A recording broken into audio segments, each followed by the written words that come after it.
Hello, my name is John, and today we'll be reading Countdown to One Korea. Like Berlin, the divided peninsula is destined for reunification. By Bucky, Washington Times, April 13th, 2017. Bucky is an author and editor in Southern California. That drumbeat you hear is Korea marching toward unification. No gunshots, no missile launches, no tanks rumbling over the 38th parallel as in June 1950. No, this is a people's push, just like the one that erupted in Eastern Europe in 1989 on the way to obliterating the Berlin Wall that November and unifying Germany the next year. No one saw that revolution coming. Well, almost no one. President Reagan sure did in 1987 when he exhorted USSR boss Mikhail Gorbachev to tear down this wall. And plenty of Germans hoped the Soviet would. But having lived in Germany back then, I know the man in the street didn't think the wall was coming down in his lifetime. So it is with Korea. Most people figure north is red and south is fed, and never the twain shall meet. We see on TV that corpulent commie in the north killing relatives and generals while starving his citizens. And we conclude that the South has no chance of blending its Samsungs into the whole peninsula.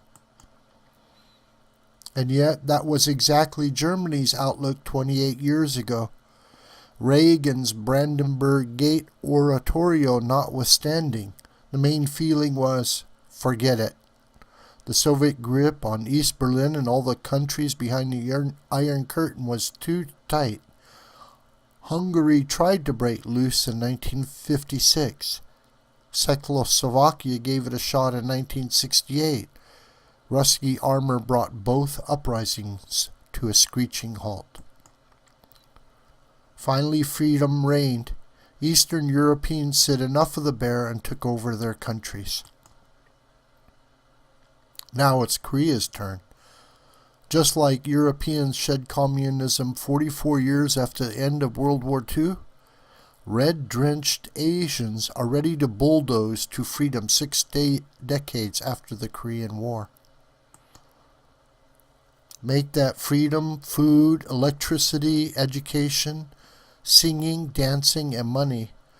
The 25 million North Koreans are so destitute they make $4 a day, with 70% of the population undernourished, reports the United Nations.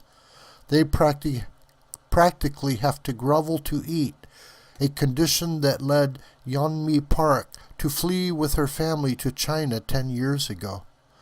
Now living in America and traveling the world, the 23-year-old shares her plight via speeches, YouTube, a book, and interviews with papers such as Britain's Express. There was nothing else to eat, no food left. All I knew was that China had lights and we didn't. I thought the light coming from there meant I might be able to find something to eat. I didn't go to be free, I just wanted some food. Then they looked to the south, where 51 million former countrymen make $26,000 per year while generating LG electronics and Kia cars. North Koreans want that good life. So how to get it? Unification. The key to pressuring the collapse of the demilitarized zone is China. The communist giant cemented Korea's split in 1953 and keeps the North limping along. Donald Trump on the campaign trail hammered that Chinese connection. Now as president, Mr. Trump recently met with Chinese President Xi Jinping and followed by tweeting, "North Korea is looking for trouble. If China decides to help, that would be great. I explained to the president of China that a trade deal with the U.S. will be far better for them if they solve the North Korean problem.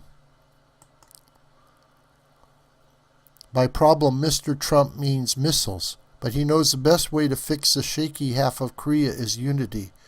Is that possible? You bet it is. John Bolton, the former UN ambassador, wrote in the Washington Times last month that, simply put, the Korean peninsula will be reunified. Its division in 1945 was purely expedient, intended to be temporary and just as unnatural as Germany's contemporaneous partition. The only questions are when and how Korean unification will occur. China, through its massive economic power over North Korea, could itself quickly remove any Pyongyang regime. In 1952, Dwight Eisenhower secured his election with his commanding, "I shall go to Korea." A year later, President Eisenhower told the Chinese he was serious about using atomic weapons to end the Korean War. They got the message, agreeing to the armistice just 6 months after Ike took office. Now for Trump time. Compel China make the land across the Yalu River into one Korea. It will be the 45th president's grandest deal. This video is a production of the School of the White Crane. Thank you very much for listening. My name is John. You could contact me through YouTube commentary or at my Gmail below. Thanks again for listening. Please share this on social media and with your friends.